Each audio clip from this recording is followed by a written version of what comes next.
এক যুগের বেশি সময় আগে বহুবার ট্যানারি বেনিফিশিয়ারি যারা আছে, ট্যানারির কারণে ক্ষতিগ্রস্ত যারা আছে এবং সার্বিকভাবে সাভারের মানুষের জন্য, সাভারের পরিবেশকে সহনীয় পর্যায়ে রাখার জন্য আমরা বহুবার এরকম কথা বলেছি, হেঁটেছি, ওখানে গেছি, আমাদের ঢুকতে দেওয়া হয়নি, সাহেবরা আমরা কথা বলতে পারি এমন হিস্ট্রিও আছে। যাই হোক, অনেকদিন পরে হলো সভাপতি, অতিথিবৃন্দ আমার সঙ্গে যারা আছেন, আমার সামনে বেশিরভাগ মানুষ আমার পরিচিত, অনেক প্রফেশনাল বিভিন্ন ডিসিপ্লিনের মানুষ আসছেন, যারা আমি মোর দ্যান শিওর যারা এখানে আছি পরিবেশ নিয়ে সবারই একটা ধারণা আছে, কাজ আছে, চিন্তা ভাবনা আছে, অনেকের কন্ট্রিবিউশনও আছে। তো এবং আমি শিওর যে আমার চেয়ে অনেকেই ট্যানারির পরিবেশ শুরুটা ছিল এরকম প্রায় 20 বছর আগে কিংবা আরো আছে, 2001 থেকে শুরু হলো, 2003-এর সময়টা চেহারা আমরা দেখতে শুরু করলাম। ঢাকা শহরকে বাঁচাতে হবে, ঢাকা শহর বুড়িগঙ্গাকে বাঁচাতে হবে, ঢাকা শহরের মানুষ খুব বেকার যাচ্ছে, তাদেরকে উদ্ধার করার জন্য ট্যানারি এখান থেকে সরাই আন্দোলন, তবুর আন্দোলন হলো। এটা কোথায় নিত? I don't understand, কোন প্রজেক্ট নিতে হলে কোন স্টাডি ছাড়া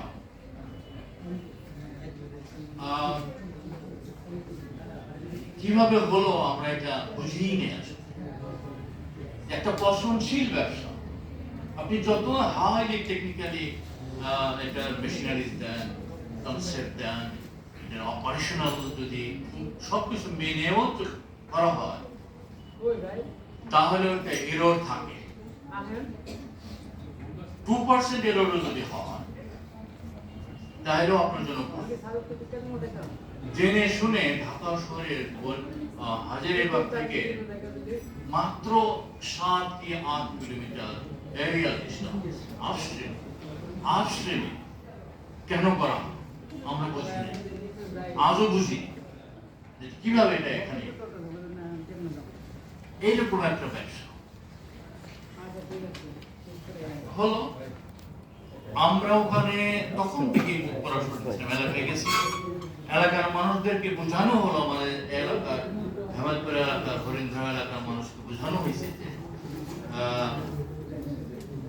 তোমাদের উন্নতি হবে, তোমাদের চাকরি হবে সন্তানদের, তোমাদের ব্যবসা হবে, তোমাদের সোশ্যাল স্ট্যাটাস চেঞ্জ হয়ে যাবে, উন্নতির নানান ইন্ডিকেটর সেখানে বাড়ি ভাড়া পাওয়া, ব্যবসা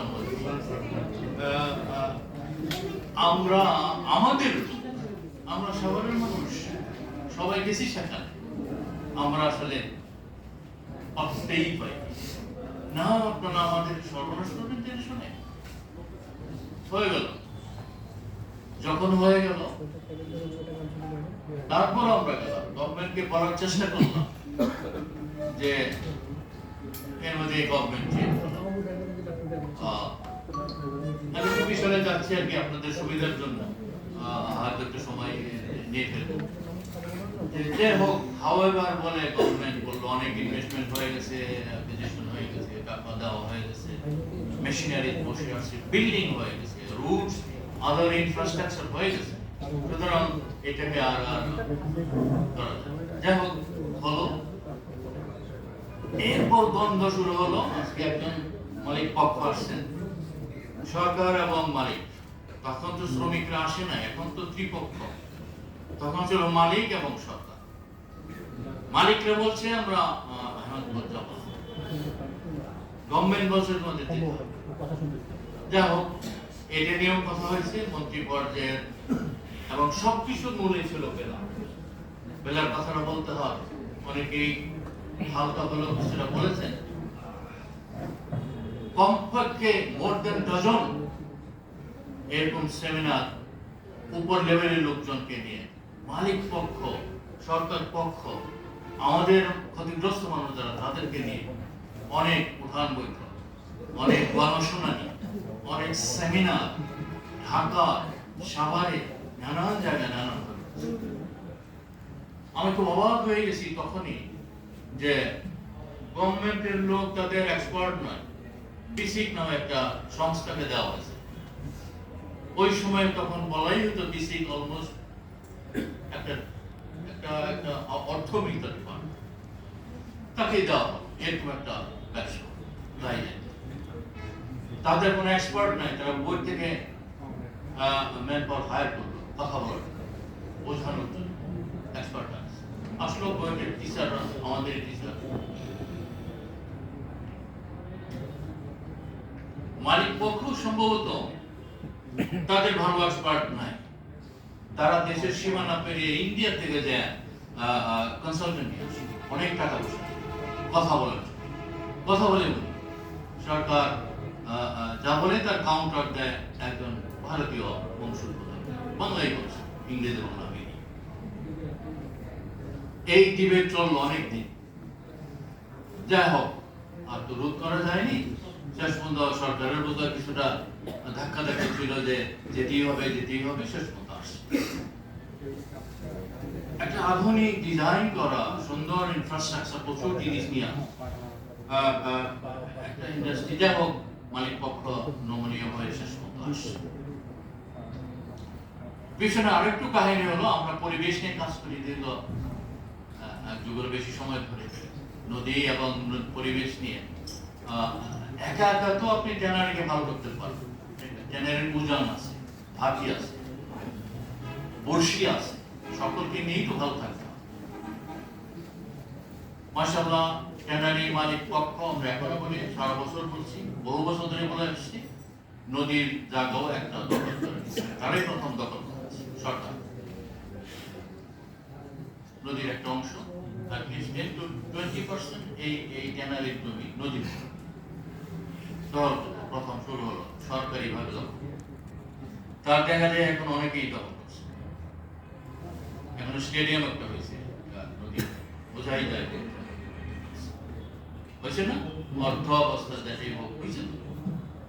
বড় বড় ইন্ডাস্ট্রিয়ালিস্ট যারা ন্যাশনাল এবং ইন্টারন্যাশনাল অ্যাওয়ার্ড পাওয়া, না আমি বলে দিই, বহুবার বলছি, একেএস গ্রুপ, আপনারা জানেন না, গ্রেট ইন্ডাস্ট্রির তালিকাভুক্ত যারা ইন্টারন্যাশনালি অ্যাওয়ার্ড, তারা দখল করছে ফুলবাড়িয়া যান একেএস বিল্ডিং এর একটা অর্ধেক নদী। সরকারের লোক, বড় ব্যবসায়ীরা, ধনীরা দখল করলে আমার খুচরা দখল করবে। এই আমার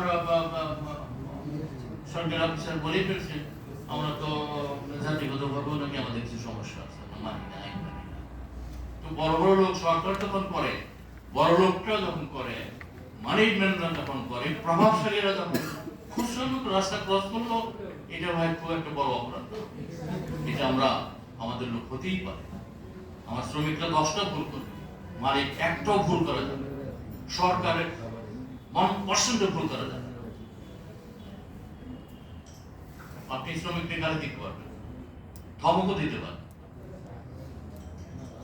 দখল করলো, হলো, এখন আসলো সেন্ট্রালিটি নাই মানে এটা বহুবার গেছি। ওই সংসদীয় কমিটি আজকে যিনি অ্যাডভাইজারি নিয়ে গেছেন, সেখানে একাধিকবার সংসদীয় কমিটির চেয়ারম্যানরা আসছে, একাধিক চেয়ারম্যান, তো আস্তে করে কানে বলতো, ওই চেয়ার তো ভালোই, 3 দিন আগে ভালো ছিল না, আপনি আজকে আসবেন তো, সেই জন্য একটা চেয়ার আসতে ভালো। তো টপ উপর থেকে আমাদের শুদ্ধি অভিযান যদি বলেন, ভালো যদি হওয়ার কথা বলেন, উপর থেকে ভালো হবে। খেটে কম মানুষগুলি নিজের গায়ে চলে আসে। হলো, এখন শুনি মামলা হয়েছে, আপনারা জানেন, মামলাও হয়েছে এই সেন্ট্রালিটি বিল জন্য, বেলাই মামলা হয়েছে, সাভারের জন্য প্রায় 1 ডজন মামলা হয়েছে, গনে 12টা মামলা এখনো চলছে। নদী, খাল, বিল এগুলো নিয়ে পরিবেশকে রক্ষা করার জন্য। তো সেই অবস্থায় আমরা কাকে দোষ দেব? প্রথম তো মানতে হবে সরকারের উইং ডিপার্টমেন্ট যেগুলো আছে। আমাদের সংবিধানে বলা আছে, পবিত্র সংবিধানে 18 আর্টিকেল ক বলা আছে পরিবেশের কথাগুলো মানতে হবে। মানে আপনি সংবিধানই মানেন না, আপনি সংবিধান না মানলে আপনি দেশদ্রোহী। মানছেন না। এরপর আইন আছে, সংবিধানের পরও আইন আছে, পরিবেশের আইন আছে, পানির আইন আছে, সমস্ত কিছু, কৃষির আইন আছে। আর এই পানি তো আমাদের এই শিল্পকে বাঁচানোর জন্য আমাদের কি র ম্যাটেরিয়াল, এর চেয়ে ভালো তার হয় না।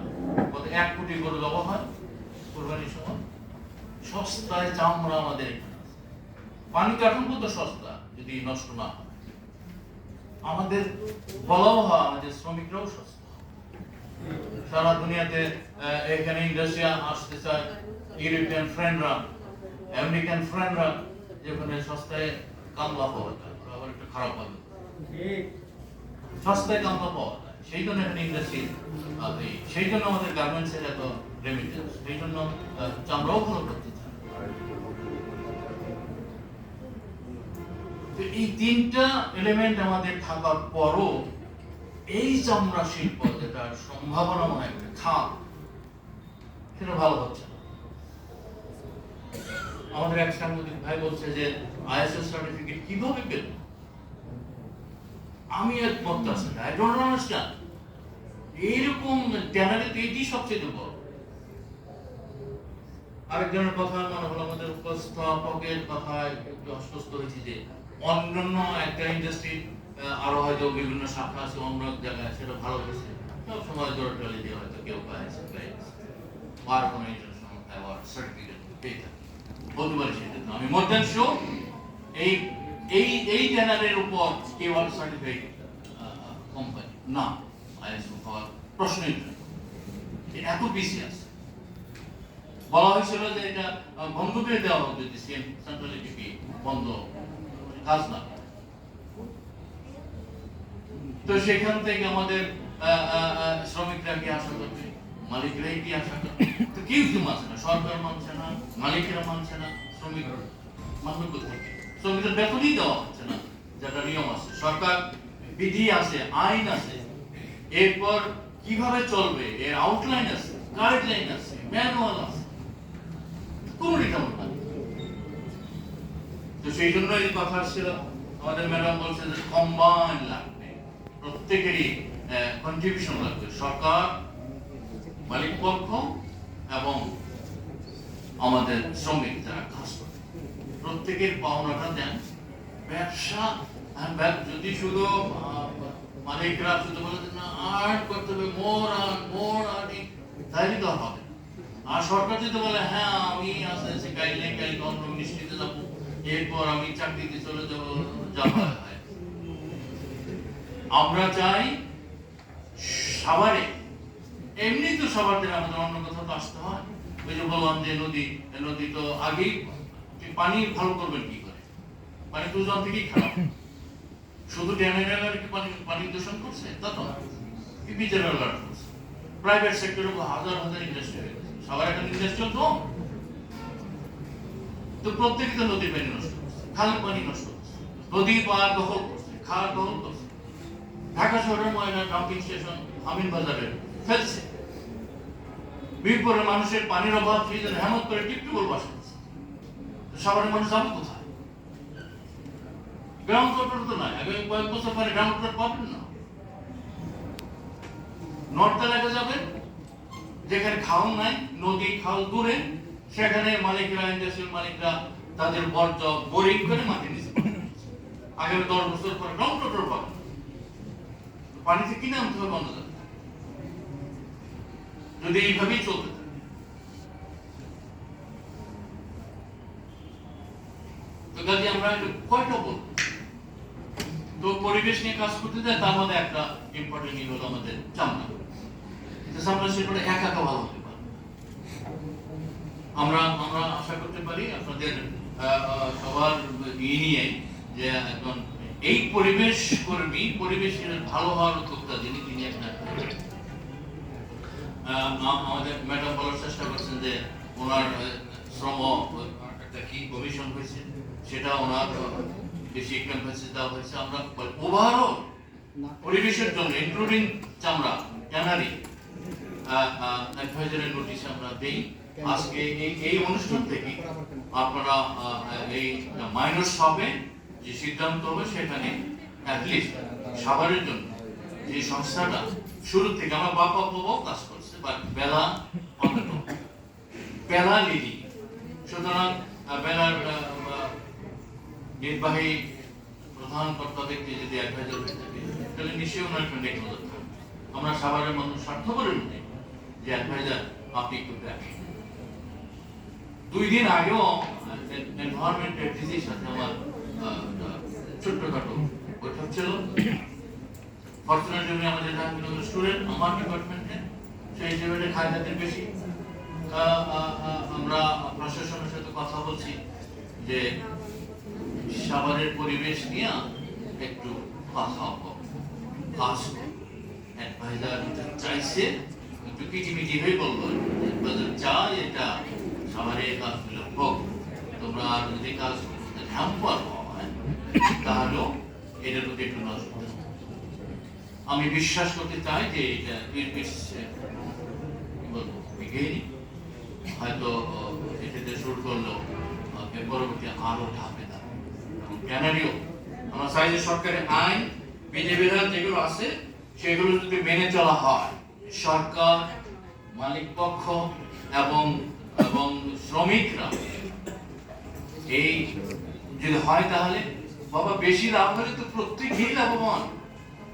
গভর্নমেন্টের রেভিনিউ বাড়বে, ফরেন কারেন্সি বাড়বে, মালিক তো যদি মালিক মনে করে মানুষের ঠকাইলেই আমার বেশি লাভ, তাহলেই তো হয়। এটা যেন না হয়।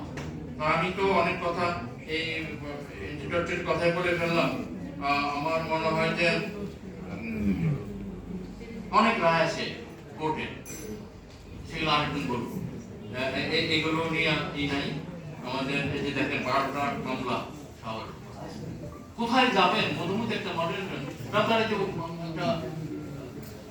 কি বলে বন্যা প্রভাব অঞ্চল আইন আছে বাংলাদেশে যে এটা বন্ধ করা যাবে না, বন্ধ করে দিতে হবে। আরে বাবা ভূতে তাই না, 3 ভূতে তো বর্তমান 3 মাস বইটা লঞ্চ স্টিমার দিয়ে পানি ভরুন, টাউন হয়ে গেছে। কোর্টের রায় আছে, হাইকোর্ট ডিভিশন, অ্যাপিলেট ডিভিশনও রায় দিয়েছে এটা আর কোনো স্তরই নেই, এটা এখন সরাইতে হবে। সরকার মালিক ডেপুটি কমিশনার, প্রশাসন কি ফানি থিং হয় জানেন, বলা যায় তো আবার হিসাবে খেপে যাবে, বলে আমার কাছে টাকা নাই, কেমনি এই মানুষের এই জবাব কে দিবে বলে? ডিসি সাহেব বলে আমার কাছে টাকা নেই, টাকা নাই, গভর্নমেন্ট আছে, গভর্নমেন্টকে বলো এদের কত 5 কোটি টাকা লাগবে, মাটি বিক্রি করলেও 10 কোটি টাকার মাটি আমরা বিক্রি করা যাবে। সাভারের লেমেন যদি বলা হয় যে বাবা এটা ঠিক করে দে, মাটি সরাই দে, মাটি বেচে 10 কোটি টাকা সে নিজে আর্ন করবে, গভর্নমেন্ট ফ্রি। এই হুঁশটা ডিসি সাহেবের নাই, ডিসি সাহেব বলে আমার টাকা নেই, অজুহাত একটা। সেখানে জাজ সাহেবরা দাওয়াত খায়, সেখানে রিসোর্টের অভাব নেই, সেখানে গরুর হাট দিয়ে রেভিনিউ আনে এই অনুসারে। এইভাবে কেউ না, গভর্নমেন্টের বাবার মতোই চলবে যে আমাদের নাই।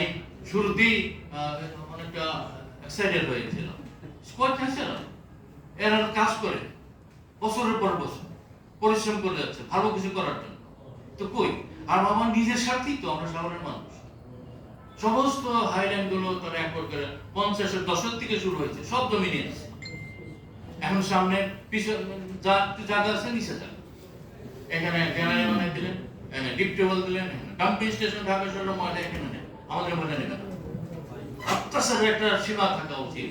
আমরা এমনও বলছিলাম যে আপনাদের ময়লা ঠিক আছে করিয়ে যেতে পারেন, ওই যে হাওয়াবাগ সরকার যেমন হাওয়া বের বইলা ট্যানারি চালু করে দিচ্ছে, যেভাবে হোক যাই হোক, আমরাও বলি যাই হোক, ওই যখন কইরি যখন বলে অন্তত সাবানের ময়লাটা নেন, তারা তাও নেয় না।